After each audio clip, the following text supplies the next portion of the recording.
As the threats of budget cuts into higher education in Louisiana become more intense, students are making plans to make sure their voices are heard. We'll have more on what students are attempting to do to make sure they have a say in the future of higher education. We'll also discuss the controversy in Washington surrounding the open spot in the Supreme Court and how President Obama is responding. And later, LSU had its first ever student to appear on Jeopardy. We sat down with him to discuss the experience. Don't go anywhere. Newsbeat starts right now.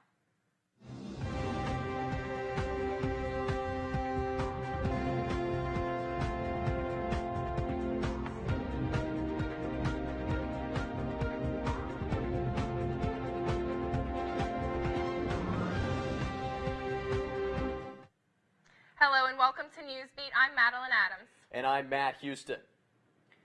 Over the weekend, Supreme Court Justice Antonin Scalia passed away at the age of 79. With President Obama's term coming to an end in January, Republicans are arguing that the next president should be the one to fill the spot. CBS's Jan Crawford has more on the politics behind filling that empty Supreme Court position.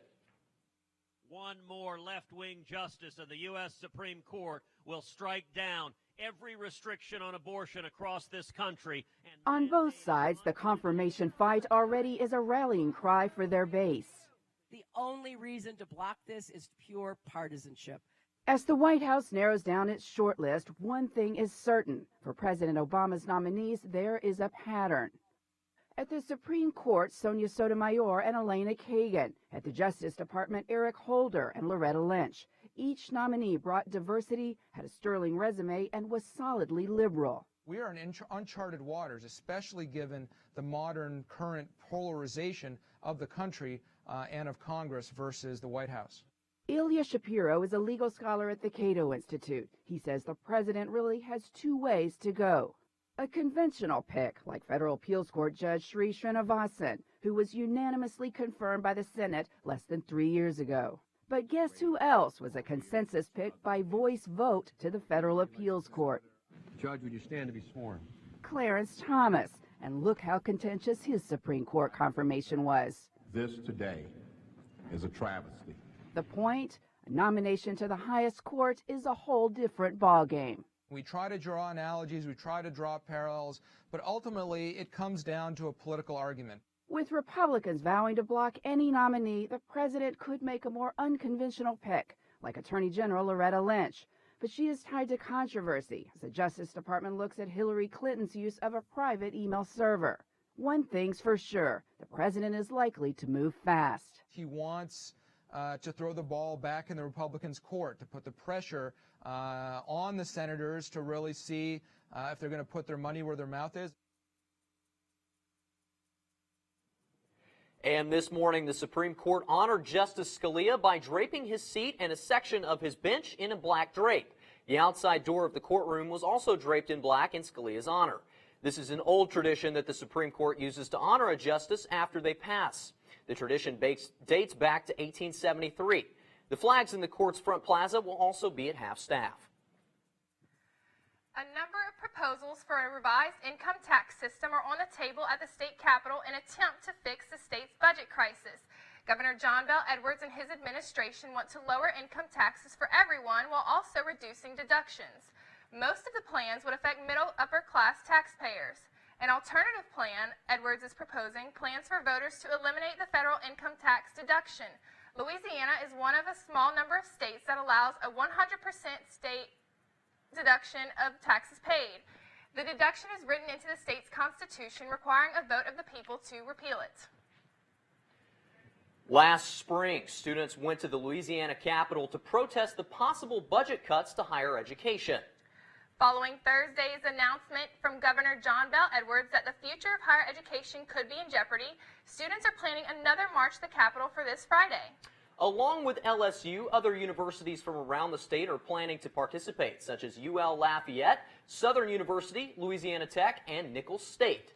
Besides the protest and rally, there will be student speakers and community leaders there to explain the budget crisis in depth to students. The event will begin at 11:30 a.m. Baton Rouge local graphic designer and founder Jason Gardner created the Vivid Event app along with artist Christopher Turner. Users of the app can find out about local events in the Baton Rouge area, see events other users attend, and follow accounts with similar interests. The app features everything from private and public events to large culturally significant events. The location feature also allows locals to post their events and view pictures uploaded to a photo album for each event. Yeah, it's been really convenient. I've shared the app with my friends, and it's so cool because we get to find out events that are going on downtown, and we just love it. Users can find and download the app for free from the Apple App Store or the Google Play App Store. Coming up after the break, hear from the first ever LSU student to compete on Jeopardy!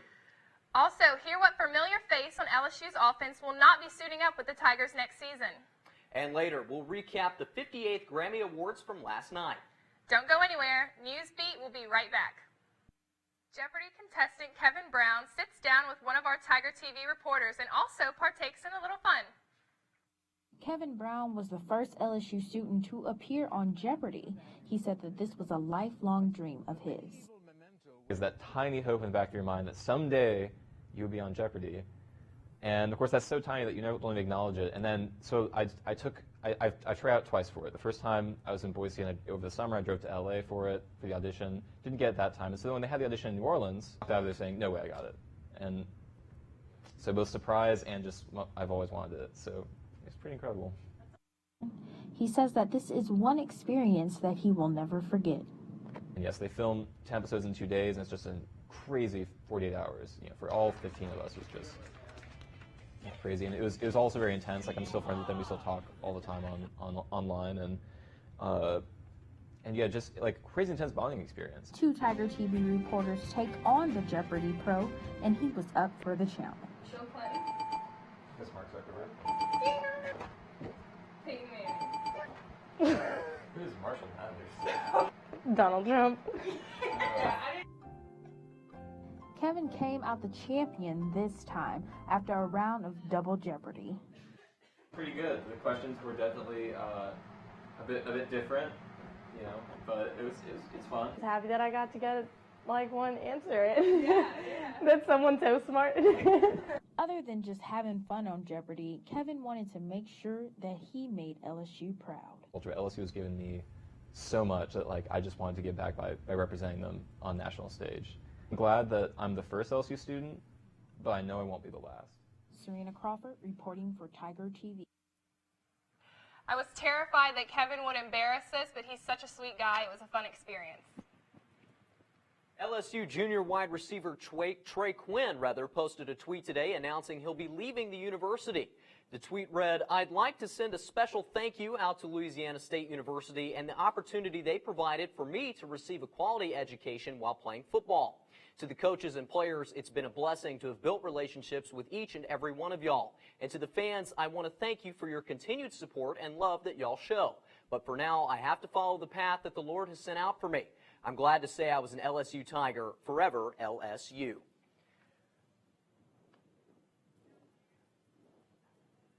Coming up after the break, We'll tell you all the buzz about the music world that happened last night at the Grammys.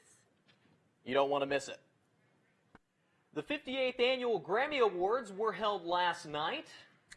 Some notable winners include Taylor Swift's album 1989, Uptown Funk taking home Song of the Year, the Broadway show Hamilton for Best Musical Theater Album, and Kendrick Lamar's All Right with Best Rap Song.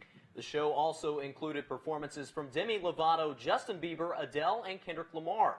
Taylor Swift also made headlines for taking jabs at rapper Kanye West during her acceptance speech for Best Album.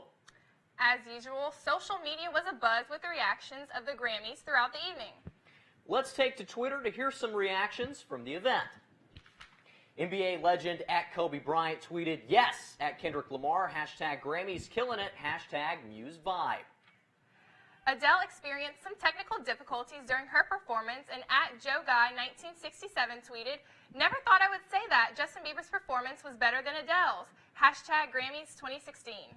The Broadway musical Hamilton did their performance from the Richard Rodgers Theater in Manhattan. At Broadway Girl NYC tweeted pictures of the outside of the theater and said big production trucks outside. The Richard Rodgers, #Gramilton, #Hamilton, #Broadway, #Grammys. And finally, ESPN's Dick Vitale tweeted, "My fave moment of hashtag Grammys 2016, the tribute to Lionel Richie. All night long, baby. At Lionel Richie, a flat-out superstar and legend." Well, that's all the time we have for today. For more, check us out on TigerTV.tv. I'm Matt Houston. And I'm Madeline Adams. Thank you for watching.